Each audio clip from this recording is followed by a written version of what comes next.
कहानी की शुरुआत में हम मॉरिस नाम के एक शातिर चोर को देखते हैं जिसे बैंक से चोरी के केस में पुलिस ने पकड़कर उम्र भर की कैद के लिए दुनिया की सबसे सिक्योर जेल एल्कट्राज में कैद करने के लिए ले जा रहे होते हैं। एल्कट्राज एक ऐसी जेल है जिसे समंदर के बीच एक छोटे से आइलैंड पर बनाया गया है, यानी अगर कोई कैदी जेल तोड़कर बाहर भी आता है तब भी वो भाग नहीं सकता क्योंकि आगे उसका रास्ता पानी रोक लेता है। इसीलिए इस जेल को दुनिया का सबसे सिक्योर जेल का दर्जा हासिल था। यहाँ सिर्फ दुनिया के टॉप क्रिमिनल्स को रखा जाता, लेकिन जल्द ही इस जेल का रुतबा मिट्टी में मिलने वाला था क्योंकि अब इस जेल में एंट्री हो चुकी थी फ्रैंक मॉरिस नाम के एक शातिर चोर की, जो पहले भी कई बार जेल तोड़कर भाग चुका है। लेकिन इस बार मॉरिस थोड़ा घबरा गया क्योंकि ये जेल बहुत ही ज्यादा सिक्योर थी। मगर मॉरिस को यहाँ अपनी पूरी जिंदगी बिल्कुल भी नहीं बितानी थी। वो जल्द से जल्द इस जेल से भागना चाहता था। जेल में एंटर होते ही मॉरिस भाग जाने का सोचने लगा। मॉरिस को सर से पांव तक फुल चेकिंग करके उसे एक सेल में लॉक किया जाता है। एक गार्ड आकर मॉरिस से कहता है, वेलकम टू एल्कट्राज, और यहाँ से होती है असली कहानी शुरू। तभी अचानक एक बेल बजती है और सभी सेल के गेट्स ऑटोमेटिकली खुल जाते हैं। अफसर कैदियों को बाहर बुलाते हैं। इस जेल का डिसिप्लिन भी बहुत सख्त है। कैदियों को साफ सफाई और अपने टाइम पर सेल में जाने के रूल्स को फॉलो करना होता है। सब एक जैसा यूनिफॉर्म पहनकर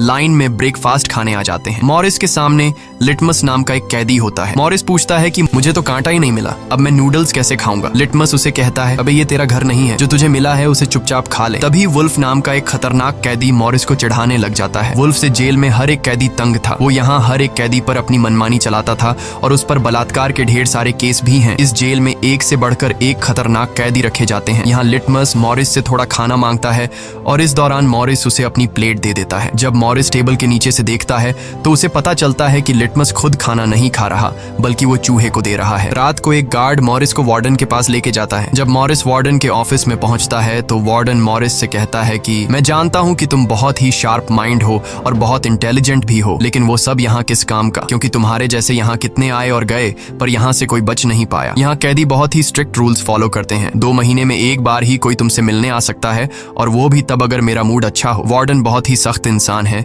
जो जरा सी गलती पर भी कैदियों को बहुत ही स्ट्रिक्ट पनिशमेंट देता है। वार्डन कहता है, यहाँ से भागने का सोचना भी मत, नहीं तो तुम्हारे टुकड़े टुकड़े कर दिए जाएंगे। जिस पर मॉरिस जवाब देता है, नहीं सर, आपके होते हुए यहाँ से कौन भागने का सोच सकता है। लेकिन असल में पहले दिन से ही मॉरिस के दिमाग में यहाँ से भागने की प्लानिंग शुरू हो चुकी थी। इस दौरान मॉरिस मौका देखते ही वार्डन का नेल कटर चुरा लेता है, जो वैसे तो बहुत ही छोटी सी चीज थी, पर मॉरिस को पता था कि एल्कट्राज जैसे जेल में इस छोटे से नेल कटर से भी बहुत बड़ा काम लिया जा सकता है। मॉरिस वापस सेल में आते ही इस नेल कटर को बाइबल में छुपा देता है। अगले दिन बाथरूम में वुल्फ फिर मॉरिस को परेशान करने लगता है, पर इस बार मॉरिस उसे छोड़ने वाला नहीं था। अब मॉरिस अपना असली रूप दिखाता है और उसे पकड़कर उसकी खूब धुलाई करता है। वुल्फ को पीटने के बाद अब मॉरिस का पूरे जेल में एक अलग रुतबा बन गया। हर कोई मॉरिस से डरने लगा। इसके बाद मॉरिस को लाइब्रेरी में काम दिया जाता है। वहाँ इंग्लिश नाम के एक आदमी से उसकी मुलाकात हो जाती है। वो इस जेल का सीनियर कैदी है। इंग्लिश को भी 2 आदमियों के कत्ल की वजह से उम्र भर की कैद सुनाई गई थी। उसने इस जेल में अपनी आधी जिंदगी गुजार दी थी। वो इस जेल के चप्पे चप्पे से वाकिफ है। उसे जेल की हर बात की खबर रहती है। उसे यह भी पता होता है कि आज सुबह मॉरिस और वुल्फ की लड़ाई हुई थी। वो मॉरिस को कुछ किताबें देता है जिन्हें मॉरिस को हर एक कैदी के सेल में पहुंचाना होता है। अगले सीन में खुले जगह को दिखाते हैं जहां कैदी कोई न कोई गेम खेल रहे होते हैं। तभी वो डॉक नाम का एक आर्टिस्ट से मिलता है जो खुद की पेंटिंग बना रहा होता है। डॉक एकदम सीधा साधा और डिसेंट इंसान है जो कई सालों से यहाँ सजा काट रहा है। उसे पेंटिंग करने का बहुत ही शौक था और अपना ज्यादातर वक्त वो पेंटिंग में ही लगाता। डॉक का कहना था कि एल्कट्राज जैसी जेल में कोई भी पागल हो सकता है, पर उसकी पेंटिंग की वजह से अब तक उसका दिमाग नॉर्मली चल रहा है। मॉरिस डॉक से पूछता है कि इस पेंटिंग में ये फूल क्यों बना के रखा हुआ है, तुम्हारी शर्ट में ऐसा तो कुछ नहीं। डॉक कहता है कि यह मेरी खुशी है जो सिर्फ पेंटिंग में है, मेरे मन में नहीं। उसके बाद मॉरिस जब अपने दाएं तरफ देखता है तो उसे ऊपर इंग्लिश दिखाई देता है। मॉरिस इंग्लिश की तरफ जाता है। जब मॉरिस उसके करीब जाता है तो उसके चेले मॉरिस को रोक देते हैं। तब इंग्लिश इशारा करता है कि अपना ही आदमी है, आने दो। मॉरिस उसके पास जाकर बैठ जाता है और तुरंत अपने दिल की बात छेड़ देता है। मॉरिस उससे कहता है कि यहाँ से बचने में आप मेरी मदद करेंगे। ये बात सुनकर इंग्लिश तो हंस पड़ता है। देखो बेटा, ये महज सिर्फ जेल नहीं है, ये हम सब की कब्र है। यहाँ से निकलना है तो पहले हमें मरना पड़ेगा, तब जाके हमारी डेड बॉडी यहाँ से कब्रिस्तान तक पहुँच पाएगी। चलो मान भी लो कि तुम इन बड़ी दीवारों पर चढ़ भी गए और उसके बाद खतरनाक फोर्सेस को क्रॉस भी कर लिया और किसी जादुई शक्ति से तुम यहाँ के सैकड़ों गार्ड से बचकर जेल से बाहर भी निकल जाओ, तब भी यहाँ से भाग नहीं पाओगे क्योंकि आगे तुम्हारा रास्ता समुंदर रोक लेगा। इसलिए टाइम बर्बाद मत करो और चुपचाप सजा काट लो, कम से कम जिंदा तो बचे रहोगे। लेकिन मॉरिस अपने इरादे का पक्का था। वो हर हाल में इस जेल से भागना चाहता था। उस रात एक अफसर मॉरिस को बताता है कि तुम्हें कल से कारपेंट्री का काम दिया गया है, 1 घंटे का 50 सेंट्स दिहाड़ी भी दी जाएगी। मॉरिस फौरन इस काम के लिए राजी हुआ क्योंकि उसे लगा कि वहाँ उसे कोई ऐसा औजार मिल सकता है जिससे उसके भागने में काम आ सकता है। अगले दिन मॉरिस लिटमस से यहाँ से बचने का रास्ता पूछता है। लिटमस कहता है, अरे ये तो बहुत ही आसान है, हर सेल में एक एयर वेंट होता है, उसके जरिए तुम छत पर पहुंच सकते हो, वहाँ से शायद तुम बच पाओ। और मॉरिस की बातों पर मुस्कुराते हुए वहाँ से चला जाता है। तब डॉक मॉरिस को खबरदार कर देता है कि वुल्फ तुम्हारी तरफ आ रहा है। तभी वुल्फ मॉरिस पर चाकू से वार करने आता है। मॉरिस अपना कोट हाथ में लपेटकर उसके साथ लड़ने लग जाता है। इतने में एक गार्ड उसे रोकने आता है तो वुल्फ गार्ड पर भी चाकू से वार कर देता है। अब मामला बिगड़ जाता है और वॉच टावर का गार्ड शूट करने लगता है। तब जाकर मॉरिस और वुल्फ लड़ना बंद करते हैं। मॉरिस को पता नहीं था कि वॉच टावर पर भी एक गार्ड है। वो अब एक एक करके इस जेल की हर बात को नोटिस करने लग जाता है। मॉरिस और वुल्फ को गार्ड्स डी ब्लॉक में ले जाते हैं, जहाँ रात भर कैदियों को अंधेरे में रखकर टॉर्चर किया जाता है। ये एक ऐसा सेल था जहाँ कोई भी कैदी नहीं जाना चाहता था। जाने से पहले वुल्फ मॉरिस को धमकाता है कि बेटा, तेरी मौत तो मेरे हाथों होगी। उस रात मॉरिस को तरह तरह के टॉर्चर्स सहने पड़ जाते हैं, जिससे उसकी हालत काफी खराब हो जाती है। 2 हफ्ते तक इस अंधेरे वाले सेल में रहने के बाद उसे वापस उसके सेल में लेके आते हैं, जहां लिटमस अपने पालतू चूहे से मॉरिस को एक नोट भेजता है जिसमें लिखा होता है, वेलकम बैक मॉरिस। एक दिन चार्ली नाम का एक नया कैदी आता है जिसे मॉरिस के पास वाले सेल में रखा जाता है। मॉरिस और चार्ली में जल्दी दोस्ती हो जाती है। मॉरिस फिर उसे अपने दूसरे दोस्तों से भी मिलवाता है। उसी समय वार्डन बिना किसी को बताए हर एक कैदी के सेल को चेक करता है। जब वो डॉक के सेल में जाता है तो डॉक के सेल में उसके बनाए हुए कई पेंटिंग्स होते हैं। वार्डन हैरान रह जाता है कि दिन ब दिन उसकी पेंटिंग तो बढ़ती जा रही है। डॉक ने वार्डन की पेंटिंग भी बना के रखी होती है। उसे देखकर वार्डन मुस्कुराने लग जाता है, लेकिन पता नहीं क्यों अगले दिन वार्डन डॉक के सेल में बनाई गई सभी पेंटिंग्स को बाहर फेंकने का गार्ड्स को ऑर्डर देता है। वार्डन के इस फैसले ने डॉक को अंदर से पूरी तरह तोड़ दिया, क्योंकि डॉक सिर्फ अपनी पेंटिंग के ही सहारे जिंदा था। वह अपने हर एक बनाए हुए पेंटिंग से बहुत प्यार करता था, क्योंकि यहाँ उसकी सिर्फ एक ही खुशी थी और वो भी उस बेचारे से छीन ली गई। मॉरिस उसे समझाता है कि कोई बात नहीं, वो सिर्फ पेंटिंग ही तो थी, तुम और भी बना सकते हो। लेकिन डॉक इस सदमे से बाहर नहीं आ पा रहा था। अगले दिन उसे देखकर मॉरिस गार्ड से कहता है कि प्लीज डॉक पर नजर रखिए, वो बहुत ही परेशान दिख रहा है, कहीं वो खुद को नुकसान न पहुंचा ले। फिर गार्ड मॉरिस को कहता है, तुम अपने काम से काम रखो। डॉक को भी मॉरिस के साथ कारपेंटर का काम दिया जाता है। तभी डॉक छुपकर मॉरिस की जेब में कुछ रख देता है। उसके बाद वो एक गार्ड को बुलाता है और कारपेंटरी के लिए दी गई कुल्हाड़ी से अपनी 3 उंगलियां काट लेता है और कहता है कि जिन उंगलियों से मैं पेंट नहीं कर सकता उनकी मुझे जरूरत नहीं है। यह कहकर वो चिल्लाने लग जाता है। तब गार्ड उसे पकड़ कर ले जाते हैं। मॉरिस देखता है कि डॉक ने उसके कोट में वही फूल डाल दिया है जिससे उसने अपनी पेंटिंग बनाई थी। शायद वो मॉरिस को बताना चाहता है कि इन लोगों ने मेरी खुशी मुझसे छीन ली। मॉरिस डॉक की कटी हुई उंगलियां उठाकर एक डिब्बे में डालता है और गार्ड को देखकर कहता है कि जाओ अपने वार्डन को दे दो, वो इसे देखकर बहुत खुश होगा। अगले दिन मॉरिस अपने सेल में बैठा होता है। तभी वो देखता है कि एक कॉकरोच एयर वेंट के अंदर जा रहा है, जिससे उसे अंदाजा हो जाता है कि यहाँ से बाहर जाने का कोई रास्ता जरूर होगा। इतने में इंग्लिश आकर बताता है कि डॉक ने खुद की उंगलियां इसलिए काटी क्योंकि उसे पेंटिंग करने की परमिशन रद्द कर दी गई थी, इसीलिए उसने तंग होकर अपनी उंगलियां काट लीं। यह जानकर मॉरिस को बहुत गुस्सा आता है। अगले दिन डाइनिंग हॉल में वार्डन मॉरिस से पूछता है कि तुम इस डॉग को इतना सपोर्ट क्यों कर रहे हो। वह कहता है ऐसा कुछ नहीं है। ये कहकर मॉरिस वापस टेबल पर जाकर बैठ जाता है। वहाँ उसकी मुलाकात 2 भाइयों जॉन और क्लैरेंस से होती है, पर मॉरिस उनसे ऐसे बात करता है जैसे वह उन्हें पहले से जानता हो। जॉन और क्लैरेंस दरअसल ये दोनों किसी और जेल में मॉरिस के गैंग में थे। जॉन को अब जेल से भागने का काम आसान लगने लगा क्योंकि ये दोनों भाई मॉरिस की तरह शार्प माइंड थे और अब ये तीनों जेल से भागने की प्लानिंग करने लगे। दोपहर को चार्ली की गर्लफ्रेंड उससे मिलने आती है। दूसरी तरफ इंग्लिश की बेटी उससे मिलने आई होती है। इंग्लिश अपनी बेटी को देखते ही उसकी आंखों में आंसू आ जाते हैं क्योंकि उसकी बेटी उसकी गैर मौजूदगी में काफी बड़ी हो चुकी थी और इंग्लिश को अपनी बेटी का बचपन न देख पाने का बहुत अफसोस था। दूसरी तरफ चार्ली को उसकी वाइफ बताती है कि तुम्हारी माँ बहुत बीमार है और डॉक्टर कहते हैं कि वह 1-2 महीनों से ज्यादा नहीं बच पाएंगी। ये बात सुनकर अब चार्ली भी अल्काट्राज से भागने का सोचने लगता है और इतने में गार्ड आकर कहता है कि बात करने का समय खत्म हो चुका है। अब चार्ली बहुत परेशान होता है। वह उस रात मॉरिस से कहता है कि अगर तुम यहाँ से भागने का प्लान बनाओ तो मुझे भी शामिल कर लेना। अगले दिन मॉरिस, चार्ली, जॉन और क्लैरेंस की मीटिंग होती है। तब मॉरिस उन्हें बताता है कि हर सेल का एयर वेंट ऊपर छत पर खुलता है और दूसरी बात ये कि ये जगह खारे पानी से भरे समुद्र के बीच है, जिसकी वजह से दीवारें कमजोर हो गई हैं। मेरे पास एक नेल कटर है और मैंने खुदाई पहले से शुरू भी कर दी है। अगर मैं थोड़ा थोड़ा करके खोदूं और एक छोटा सा टनल बनाकर छत पर पहुंच जाऊं तो इस जगह की जांच करने के बाद पता चल जाएगा कि यहाँ से कैसे भागा जा सकता है। जॉन पूछता है कि रात को अगर गार्ड्स को पता चल गया कि तुम अपने सेल में नहीं हो तो उन्हें शक नहीं होगा क्या? तभी क्लैरेंस बताता है कि इस मसले का हल मेरे पास है। वो कहता है कि यहाँ मेरे पहचान का एक बार्बर है जो कैदियों के बाल काटता है। वह हमें बाल सप्लाई कर सकता है और उसे यूज करके हम एक डमी हेड बनाकर उसे बेड पर लिटा देंगे, जिसके बाद अगर हम दीवार की सुरंग से निकलकर ऊपर छत पर भी होंगे तब गार्ड्स को शक नहीं होगा, क्योंकि हमारे सेल के बेड पर नकली सिर रखे होंगे। पर बात अभी भी वहीं अटकी हुई थी कि जेल से तो निकल जाएंगे, लेकिन समुद्र का पानी कैसे पार करेंगे? मॉरिस जॉन से कहता है, देखो इसमें मुझे तुम्हारी मदद की जरूरत पड़ेगी। तुम तो क्लोजिंग डिपार्टमेंट में काम करते हो, वहां तुम्हें उन पुलिस अफसरों के लिए बनाए गए रेनकोट्स मिल जाएंगे, तो तुम कुछ रेनकोट्स चुरा कर मुझे दे देना। हम उससे एक ट्यूब बोट और लाइफ जैकेट बनाकर समुद्र को पार कर सकते हैं। यहाँ चार्ली कहता है, भाई मुझे भी कोई काम दो, मैं भी तुम लोगों की मदद करना चाहता हूँ। मॉरिस चार्ली से कहता है कि जब मैं वेंटिलेशन की जाली खोदूं तो तुम पहरा देना ताकि कोई गार्ड हमें देख न ले, और जब तुम खोदोगे तब मैं पहरा दूंगा। मॉरिस का प्लान सभी को पसंद आता है और उसी रात में काम शुरू कर देते हैं, लेकिन दीवार खोदने के लिए नेल कटर बहुत छोटा था, जिसे चलाने में मॉरिस को बहुत जोर लगाना पड़ता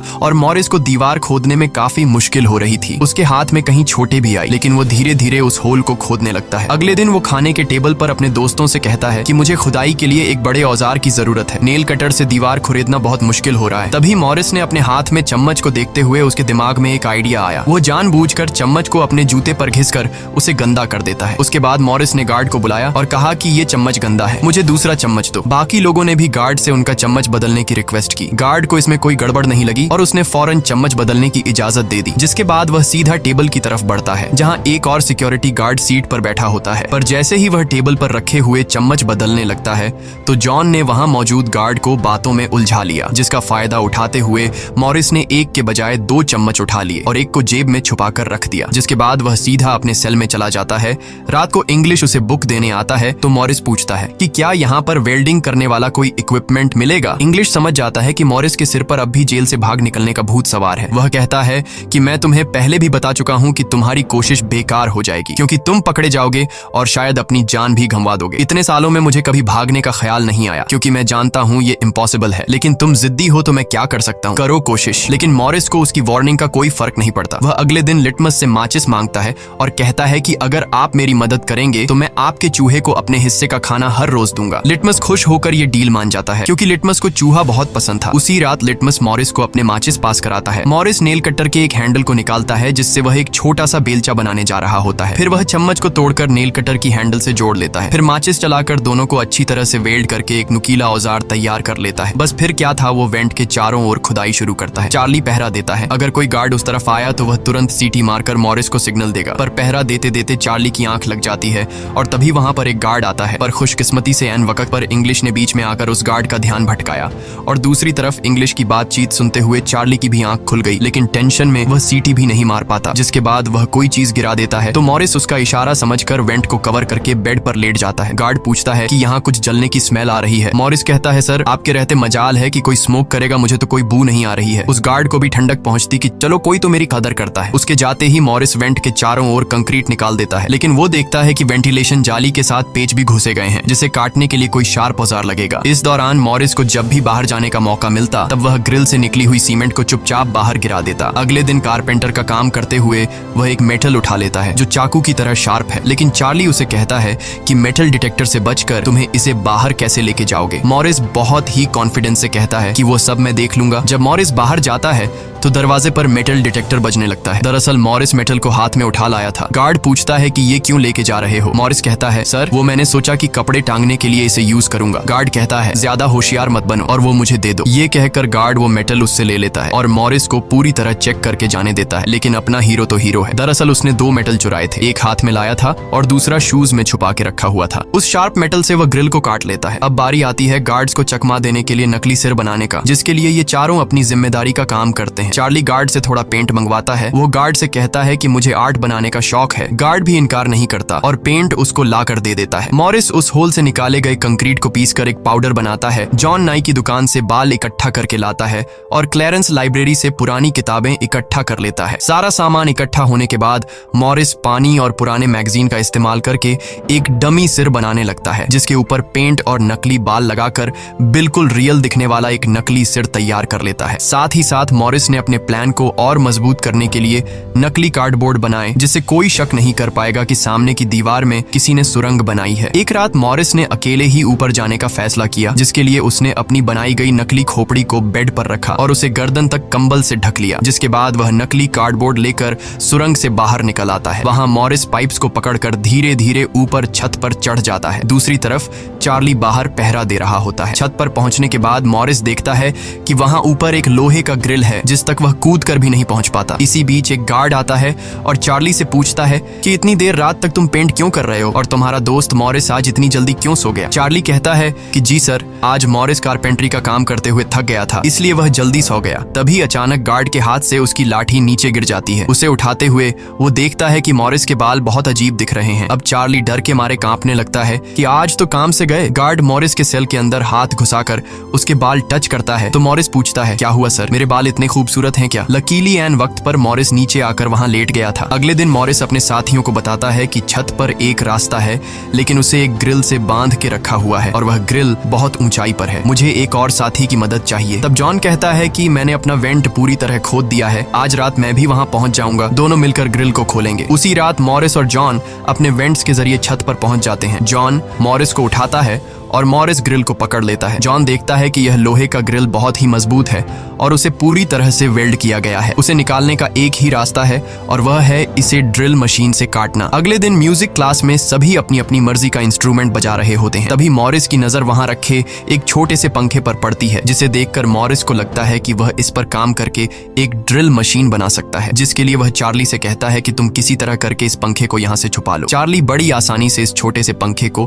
अपने इंस्ट्रूमेंट बॉक्स में छुपाकर रख देता है। जब चार्ली बाहर आता है तो गार्ड्स उसके इंस्ट्रूमेंट बॉक्स को चेक भी करते हैं, लेकिन उन्हें पंखा नहीं नजर आता और चार्ली को जाने दिया जाता है। वह पंखा जैसे ही मॉरिस के हाथ लगता है तो मॉरिस उस पर काम करना शुरू कर देता है और कई घंटों बाद मॉरिस उस पंखे से एक ड्रिल मशीन तैयार कर लेता है। उस रात मॉरिस और चार्ली छत पर चढ़कर उस लोहे की रोड को ड्रिल मशीन से काटने लग जाते हैं। ड्रिल मशीन की आवाज काफी तेज थी, जो कि ड्रिल की आवाज को सुनकर गार्ड्स ऊपर आने लगते हैं, लेकिन तब तक मॉरिस ग्रिल का एक रोड काट देता है और ड्रिलिंग की आवाज बंद हो जाती है। ड्रिल की आवाज बंद होने के बाद गार्ड उसे नजरअंदाज करके वापस चला जाता है। अब इन चारों ने भागने के लिए अपने सभी रास्ते खोल दिए थे, जिसके बाद वह मंगलवार की रात को दुनिया की सबसे सिक्योर जेल एल्केट्राज से भागने वाले थे, जिससे आज तक कोई भी नहीं भाग पाया था। अगले दिन फिर उनकी मीटिंग होती है और वह भी मूवी हॉल में, जहां सब मूवी देख रहे होते हैं। मूवी की आवाज के बीच मॉरिस जॉन और क्लैरेंस से पूछता है कि क्या तुम्हारा वेंट तैयार हुआ है और उन रेनकोट्स का क्या हुआ